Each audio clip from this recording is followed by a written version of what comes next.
এই গরমে ঠান্ডা ঠান্ডা কুলকুল হওয়ার জন্য অবশ্যই ঠান্ডা কিছু খেতে হবে।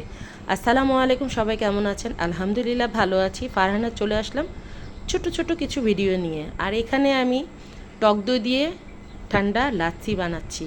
তো টক দইয়ের সঙ্গে কিন্তু আমি এখানে কোনো পানি অ্যাড করিনি, আপনারা চাইলে পানি দিয়ে নিতে পারেন। আমি পানি দিইনি, পানি না দিয়ে এটা যেহেতু ডিপে ছিল, মানে ডিপ ফ্রিজ ছিল, তো ডিপ ফ্রিজ থেকে বের করে আমি জাস্ট কিছুক্ষণ নর্মাল করেছি, একটু বরফটা ছেড়ে দিয়েছে। তারপরেই আমি এখানে আমার পরিমাণ মতো টক দই নিয়েছি, তার সঙ্গে দিয়েছি অল্প পরিমাণ চিনি আর একটু সাদা লবণ আর একটু বিট লবণ দিয়েছি, এই তো। আর বরফ তো অবশ্যই দিতে হবে, যেহেতু ঠান্ডা জিনিস, ঠান্ডা না খেলে তো ভালো লাগবে না। তো এইভাবে আমি কিন্তু লাচ্ছিটা বানিয়ে নিয়েছি। ঠান্ডা শরীরটাকে অনেক বেশি কুল করে, ঠান্ডা রাখে। তো আপনারা কিন্তু গরমে এটা অবশ্যই ট্রাই করবেন। আর লাচ্ছির সঙ্গে আমি এখানে কাঁচকলা দিয়ে, মানে কাঁচা কলা যেটা, সেটা দিয়ে আমি টিকিয়া বানাবো। তো এই ভিডিওটাও আপনাদের সঙ্গে শেয়ার করলাম। কে কে খেয়েছেন? খেয়ে থাকলে তো অবশ্যই জানাবেন, আর না খেয়ে থাকলে অবশ্যই ট্রাই করে ফেলবেন। ভালো লাগলে অবশ্যই কমেন্টে জানাবেন যে কেমন লেগেছে। আর এই তো কাঁচকলাটাকে আমি চামড়া সহ ধুয়ে একদম একটু লবণ দিয়ে, পরিমাণ মতো অল্প পরিমাণ লবণ দিয়ে আমি সেদ্ধ করে নিয়েছি।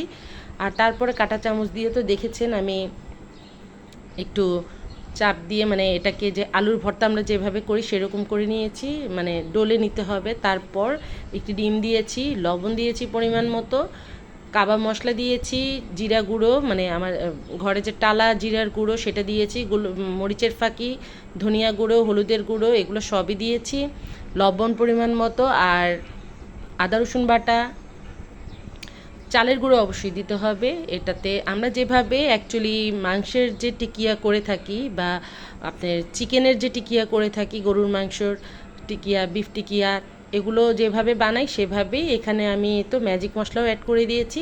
তবে কাঁচকলা আমি যতটুকু জানি অনেকে মানে তরকারি দিয়ে খেয়ে থাকে, মানে মাছের তরকারি দিয়ে খেয়ে থাকে।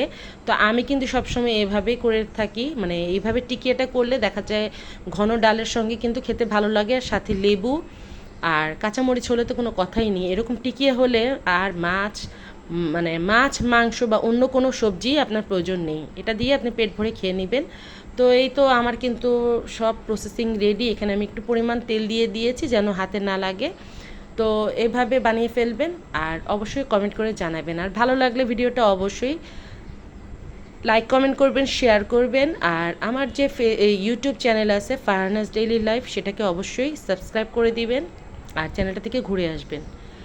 তো আমি এখানে কিছু কাটা পেঁয়াজ দিয়ে দিয়েছি, আপনারা চাইলে পেঁয়াজের বেরেস্তাটাও অ্যাড করতে পারেন, চাইলে কাঁচা পেঁয়াজও দিতে পারেন। আমার কাছে কাঁচা পেঁয়াজের টেস্টটা বেশি ভালো লাগে, কারণ কামড়ের মধ্যে যখন, মানে আমি যখন বাইট দিব তখন যেন কাঁচা পেঁয়াজের একটা ফিল পাই, তাই আমি কাঁচা পেঁয়াজটা দিয়েছি। আপনারা চাইলে পেঁয়াজের বেরেস্তাও দিয়ে নিতে পারেন, আপনাদের ইচ্ছে মতো আপনারা দিতে পারেন, চাইলে কাঁচামরিচও অ্যাড করতে পারেন। তো আমি এখানে যেহেতু কাবাব মশলাটা এমনিই প্রচুর ঝাল হয়, তাই এখানে কোনো কাঁচামরিচ দেইনি, আপনারা চাইলে দিতে পারেন।